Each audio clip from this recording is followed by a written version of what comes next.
ਅੱਜ ਤੁਹਾਡੀ ਮੁਲਾਕਾਤ ਅਸੀਂ ਇੱਕ ਅਜਿਹੀ ਸ਼ਖਸੀਅਤ ਨਾਲ ਕਰਾ ਰਹੇ ਹਾਂ ਜੋ ਕੈਨੇਡਾ ਦੀ ਸਿਆਸਤ ਵਿੱਚ ਇੱਕ ਬਹੁਤ ਅਹਿਮ ਦਰਜਾ ਰੱਖਦੇ ਨੇ। ਮੇਰੀ ਮੁਰਾਦ ਹੈ ਕੈਨੇਡਾ ਦੇ immigration, refugees and citizenship minister mister John McCallum ਨਾਲ। ਇਹ ਭਾਰਤ ਦੇ ਦੌਰੇ 'ਤੇ ਨੇ, 4 ਤਰੀਕ ਆਏ ਔਰ 10 ਤਰੀਕ ਤੱਕ ਇਹ ਭਾਰਤ ਦੇ ਦੌਰੇ 'ਤੇ ਨੇ। ਔਰ ਕਿਸ ਤਰ੍ਹਾਂ ਦੀ ਰਹੀ ਇਹਨਾਂ ਦੀ ਭਾਰਤ ਯਾਤਰਾ, ਔਰ ਅਸਲ ਵਿੱਚ ਜਿਹੜਾ ਮੁੱਦਾ ਸਾਡੇ ਸਭ ਨੂੰ ਬਹੁਤ ਇੰਟਰਸਟ ਕਰਦਾ ਹੈ ਉਹ ਹੈ ਇਮੀਗ੍ਰੇਸ਼ਨ ਔਰ ਸਿਟੀਜ਼ਨਸ਼ਿਪ ਦਾ। ਉਹਦੇ ਬਾਰੇ ਵੀ ਗੱਲ ਕਰਾਂਗੇ ਔਰ ਬਾਕੀ ਮੁੱਦਿਆਂ 'ਤੇ ਵੀ ਗੱਲ ਕਰਾਂਗੇ। So welcome to Chandigarh and welcome to PTC. Great to be with you. I've been on your station many times in Canada, but this is the first time in Chandigarh. Yeah. Great to be here. Thank you very much. So, Mr. McCallum, you have been to Amritsar. You are now in Chandigarh. You are in Delhi also. Yes. So, how would you sum up your first phase of your visit to India? And this is the first time you are in India? Well, I would say the highlight has been the visit to the Golden Temple. Yeah. It is very moving to be in the holiest place of That's a right. major religion, even if one is not of that religion. And the other thing that impressed me about the Golden Temple was the 4 entrances signifying 4 doors. openness to all. Yeah. And it's of course a beautiful place. So if I had to give you one highlight, I think that must be the highlight. Yeah. But India is one of our very biggest sources for immigrants. So as immigration minister, it's really important for me to see everything with my own eyes, to see where we're doing well and where there are challenges and we could do better. And you know, India's growing, 60% increase in a single year of applications from India to come to Canada as students. So it's a very growing place. And we welcome people. I'm in the people business. That's right. And we welcome people, and so I'm very pleased to be here in India. Yeah, I was reading your profile, and I find it's very interesting. You were managing finances first, now you are managing human resource. That's right. So how do you find, from moving from a bank to, first you were National Defense Minister, you also were for Revenue, and now you are holding a very important portfolio. Well, immigration is very exciting. Early in my period, the biggest thing was to welcome 25,000 Syrian refugees in 4 short months, and we carried that off. The Canadian people were hugely supportive, so I'm proud as a Canadian that at a time when many countries are closing their doors, we welcomed all those people. But we also welcome others. So right now, we are welcoming international students more strongly than before. We're encouraging students to come to Canada to become permanent residents. We have special welcome for highly talented individuals and obviously people from India. But there's one other thing I would say, and I've gone around the world in China and Philippines and other places. We certainly welcome all newcomers, but we don't put up with fraud and dishonesty. And too often, honest people are taken for a ride when they receive fraudulent advice. And so my advice to all who would seek to come to Canada is choose honest advisors, go through legitimate programs, and in those circumstances, you're very likely to be welcome to Canada. So now, once you were talking about the shortage of labor and also aging problem in Canada. So you put up a new policy program that you will welcome about 300,000 people during 2017. And you, as you mentioned, you were in the Philippines and China also, so you are looking for people to move from those countries to Canada as well. So where would you put India in that plan of yours? India is right at the top. India, China, and Philippines are the 3 top sources of our immigrants. And why do you think I'm in India? To see the Golden Temple, but it's also because India is a very, very important country for all of our immigration, both permanent immigration and students, many of whom will become permanent, and tourists and temporary workers, skilled workers. All sorts of people come from India. And as I just said, the growth in student applications, 60% in a single year, shows huge growth. And India is a huge country, Yeah. over 1 billion people. Yeah. So it's normal for me to come here. Right. And the last government, the previous government, conservatives, they lost the express entry program, but then people were finding very difficult to make use of it. Are you thinking of making some changes? Yes. And make it a little easier for people? Absolutely. Express entry is a good idea in the sense that we don't have long inventories and waits for people, but it needs to be improved. One of the ways in which we're improving it is to make it easier for international students to come. Yeah. Because international students have to get what you call the labor market impact assessment, which means they have to prove if they get a job, the company has to say that no Canadian is available. Now, if you're a student going for an entry-level first job, often companies can't say that. So it's difficult for international students to come in, to succeed under express entry. But we think that international students make the best future Canadians. They're young, they're educated, they know something about the country, and so we're going to give them additional points so that it will be easier for international students to become Canadians. So when you talk of skilled category, so you would look more and more for students to come in and then train and get education there and then become permanent residents. Yes. And not every student will want to become a permanent resident, but we need them. As you just said, we have an aging population. Yeah. Not enough Canadians are having babies, and we need immigrants in order to continue to grow our economy. We're the opposite of India, where I think the median age is 26 years old. We are aging. We need immigrants. I think among the best immigrants are international students. And we also have this new special program to make it easier for the highly skilled, talented people in the high-tech sector, information technology, to come to Canada quickly. Right. Coming to the same immigration issue, and there's one clause which the Indian community in Canada feels very strongly about, is the family reunion. And you have fixed, I think, increased by 4,000 from 80,000 to 84,000 in the family reunion category. Yes. Does it meet the requirement of? Well, look, we hadn't come to this, but I would say the single most important commitment in the entire election platform on which we were elected is to bring down the processing time for family unification. Yeah. Right now, it is 2 years, more or less, for husband and wife to be reunited.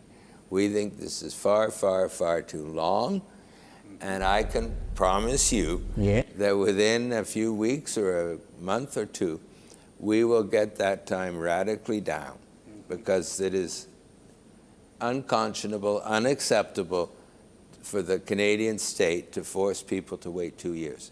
We will get that down. Yeah, you have done it in the Philippines, I learned. In Philippines, you have done it. Family reunion time has been cut to half. It's quicker, much quicker now for people from Philippines moving to family reunion to Canada. Well, I don't know. I don't think there's a special case for the Philippines. I think it's too high for everybody. You're right. It's 2 years, and we wanted to get it down to a much shorter time than that for India, for Philippines, for China, for everybody.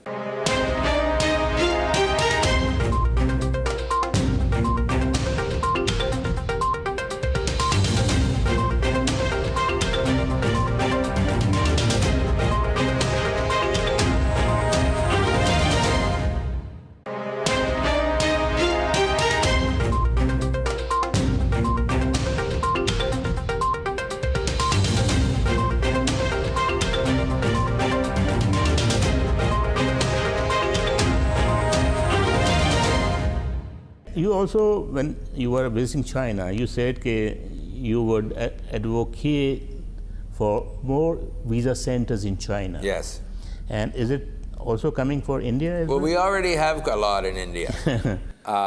We got 8 more in China. I think we're up to 12.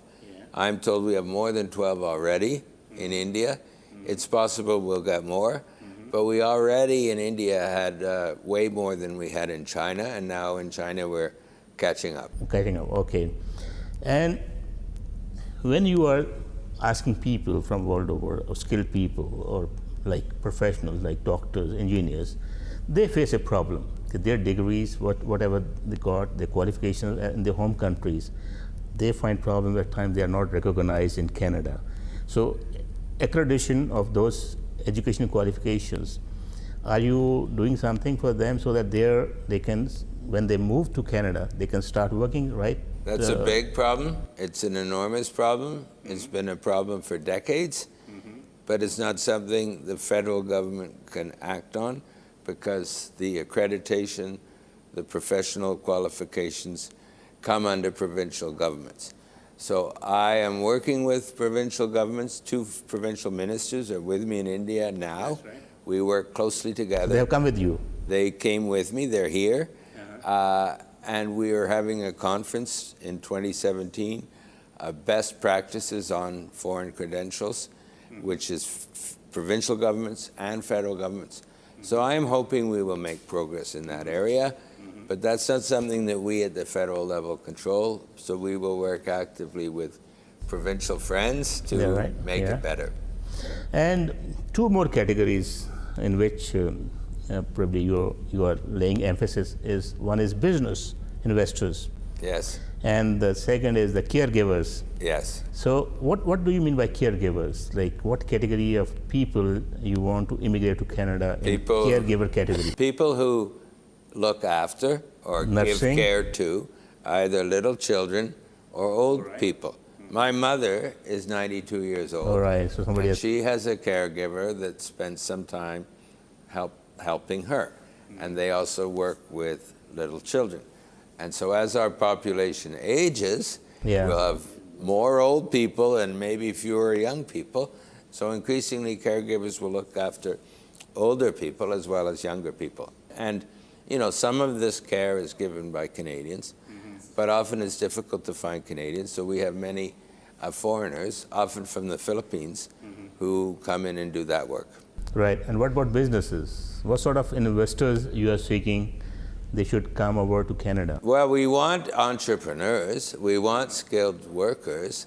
We do not really, at this time, have a program where if you invest a certain amount of money, you can automatically become a permanent resident. We had those programs in the past. They didn't work very well. There was a certain amount of fraud. Many Canadians don't think it's right, in principle, to sell our permanent residence. So right now we don't have those programs, but we still welcome productive entrepreneurial investor type people, but we don't have those specific programs. Right. So I take you slightly to a different area. Now conservatives, they have a run for leadership. Yes. Some of the people have been saying that people who want to move to Canada, they should be screened for anti-Canadian values. So how you react to this? And look, under Justin Trudeau, and I am a member of his cabinet, we believe in diversity. We believe Canada is strong because of our diversity, not in spite of our diversity. We fought an election on those issues about the NECAB and all of that. We won that election. I don't think Canadians want to go down that path. And so I am totally opposed to this notion, but you don't have to ask me.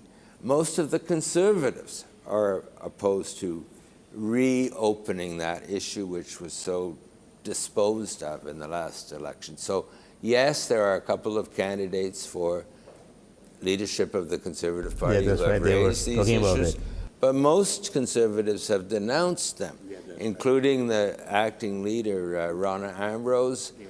Lisa Raitt, another leadership candidate, denounced it. So it's not just me that doesn't like it. I think across the political spectrum, I don't think Canadians want to go there. Yeah. Yes, so recently you, like Liberal government, nominated the first Sikh to the Senate, Sabi Melwa, and he must have been one of your colleagues in banking industry. So how you evaluate today, now you're working with Sikh ministers in your cabinet, how you evaluate a community which started and now doing so well?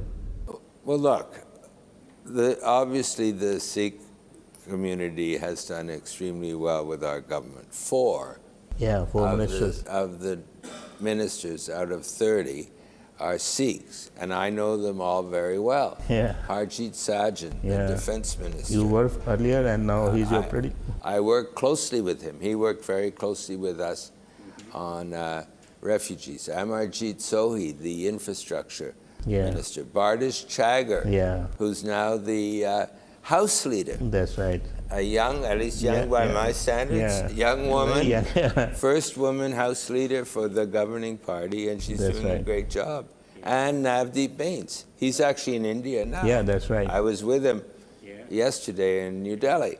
So that's four. And we have a lot of members of parliament who are Sikhs. So the Sikh community has obviously done extraordinarily well in our government, but it's not just because they're Sikh. All of the people I've just mentioned are doing great work. Right.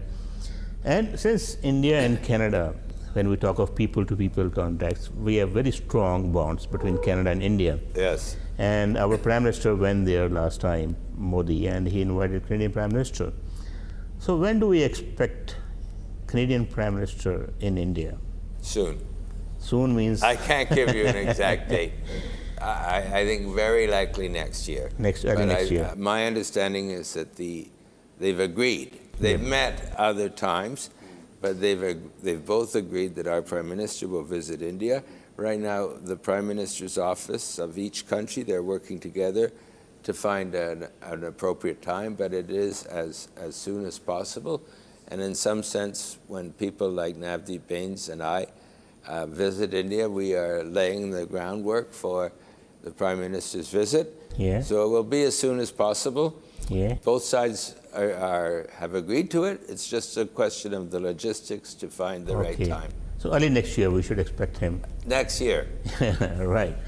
And coming to your visit, the last question. Okay. Any official business being transacted during this visit? Well, I had a meeting with one of the ministers. There was a possibility of other meetings. We had a little competition from the British Prime Minister being here. Right, but both of Navdeep Bains and I met some Indian government officials, and we're helping to lay the groundwork, I think, for the visit by our Prime Minister.